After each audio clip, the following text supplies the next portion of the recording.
Hi, it's Jade welcoming you to another one of the Currents virtual sessions. And this time we're checking in with Washed Out. Ernest, thank you so much for joining us. Yeah, thanks for having me. And you have this new album. It's called Purple Noon. It just came out. And one of my favorite things, one of the things I think you do best is kind of creating a world that people can live in with your music for the whole album. And I'm curious what kind of world Purple Noon is to you. Sure, I think one of the biggest inspirations early on was a trip I took to Greece with my wife, kind of exploring a number of islands there, and just the entire experience felt really exotic and glamorous. Growing up in the States, I'd never seen anything quite like that when it came to like the ocean and coastal culture there. So it was really inspiring, and came back home and kind of used those mental pictures from the trip as a lot of the inspiration for the album. And yeah, I think as you can tell from the record cover photo was taken, my wife took it of me. We were in Santorini, which is, uh, you know, pretty epic view from the top of this cliff. Um, so yeah, just trying to build this sonic universe, and hope that the listener is can sort of transport themselves there. Yeah, it's not a bad place to transport yourself. I was actually debating with our producer Jesse if it was in Santorini, so I'm glad that I won that one. Jesse, you owe me $5. But is there a place when you were growing up? Speaking of these kind of like dreamlike vacation scenarios, as so many of us right now are, stuck at home, or maybe not stuck in a way that you want to be gone. But if there is a place when you could be anywhere else as a child. Put yourself back there. What was the place that felt the most exotic, or the place you most wanted to travel to? Sure. I mean, the first thing that comes to mind is I grew up in Georgia, the small town, a couple hours south of Atlanta, and there's a small island in South Georgia that my family and I would go to every summer. I mean, for as long as I can remember, and it's certainly not that exotic, I will say, but I do have so many fond memories, and um, I still, to this day, go there every year. I have family that actually lives there now, and um, so it still very much is like a getaway, and it is an island. So when you drive over, it feels like you're sort of leaving behind, whatever it is, the average day, you know, the problems or whatever that's there. So it's a very real feeling that it's like a true vacation. Your music is kind of a mental vacation. When you're putting together those songs, do you start with a mood? Do you start with a place? Or is it different depending on the album? Sure. Yeah, I think it's become more of a thing for me, like I'm scoring a film or something. And sometimes it can be just rough mental images or memories. But yeah, it really helps kind of having a sort of clear picture in my mind. And from that point forward, it's just kind of like scoring that moment sonically. And I generally start writing music first, and then melodies and lyrics will follow after. So with this one, I touched on the trip to Greece, like that. Some of those memories were very much like the forefront of my mind. Yeah, and it gets more and more detailed as the album sort of progresses. It's like, putting a new, building this world brick by brick. I start to see the world more clear, and that just helps inform the stories that I'm telling, or the moods or whatever. And this world that we live in now is very different, and I think it's making artists have to be a little bit more creative. And especially what we're doing right now. This is a virtual conversation. We're going to be watching some of your songs that you recorded, and it reminds me a little bit of like early days MTV, where there's a lot of creativity going on with the visual aspect. And for some artists, maybe not so much their thing, but I feel like you specifically have really leaned into this visual aspect of it. I've watched some of the videos that you put together, and they're really dynamic. And so, is that something that's been fun for you? A fun challenge to have? It has. I mean, it comes with its own frustrations for sure. Pretty much all the stuff we've done has just been the band and I kind of doing ourselves. So it's been a learning process for sure. But I'd already, I'm like an amateur photographer and somewhat familiar with streaming technology and that sort of thing. And I actually, I'm a bit of a perfectionist. And, normally when, we come in and do radio sessions, we just sort of show up and play the songs and then that's it. We have very little say to how it looks and sounds. So it is nice. The perfectionist in me likes having control of every little thing. But yeah, it's certainly been new for an album rollout, putting on the filmmaker hat and the editor hat and all of that. Yeah, it's a lot more to do. I mean, you're not out touring, you're not doing the typical things that you would do with an album release, an album push. But there are, I feel like, so many different things that musicians have to sort of take on sort of DIY these days. Is there anything beyond the visual aspect that you are learning about yourself since quarantine hit or since the pandemic started? Sure. I think just being more open and communicating more with fans directly. That's something, I'm pretty old. I've remember a life pre-social media, and so social media hasn't really come that naturally to me. I mean, I love sharing things, but the actual back and forth with fans has been only like a fairly recent thing for me.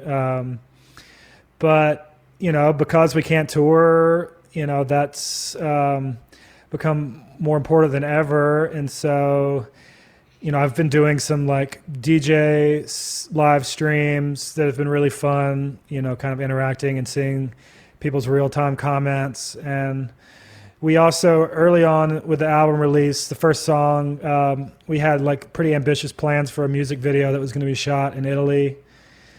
And because of the pandemic, obviously that wasn't possible. So I just did a quick kind of message out via social media asking fans to help me out put this video together. And, there was tons and tons of fan submitted material that we kind of turned into a proper video for the song. And it ended up being, I think, much better than, the thing that we originally were going to shoot. It certainly had more of like a connection, I think, than just a pretty image, of me, some beach setting somewhere, So that's been like new and super interesting and fun to kind of explore a little bit. Yeah, and we're going to be watching three of these songs that you performed. We'll be watching Face Up, Hide, and Time to Walk Away. And there is again a mood going on with these songs. And the album's titled Purple Noon. Is there something about the color purple that means something to you? Yeah, it's funny. I can easily kind of go into like a new agey sort of like hippie thing, but the songs really worked. They have a purple aura to it, and that weird new agey way. It certainly fit. I mean, the title comes from a old French film from the '60s. Was where I originally heard the name. But that title was taken from this poem by this romantic poet. His name's Shelley. And the poem itself was what really inspired me. It's basically about like this very dejected sort of romantic stereotype guy who's in Italy, and just so many of my ideas visually sort of fell in line with the story that's told in the poem. So it sort of serendipitously felt like the right move to make. Yeah, romantic dejection. I'm feeling that in some of the songs as well. Yeah, there is a lot of angst and romance going on in the songs for sure. Well, I'm feeling the purple vibe, and I think we should let everybody else watch these videos. So here you go. It's the Currents virtual session with Washed Out.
That was just Washed Out performing 3 songs, including Time to Walk Away, Hide, and Face Up. All of those are found on the new album Purple Noon from Washed Out, which is out now. You can pick it up. I hope you enjoyed the session. I sure did. Ernest, thank you so much for joining us for this current virtual session. Yeah, it's my pleasure. Thanks for having me. And thank you so much to technical producers Jesse and Peter. And thank you for watching, and keep an eye out for the next current virtual session.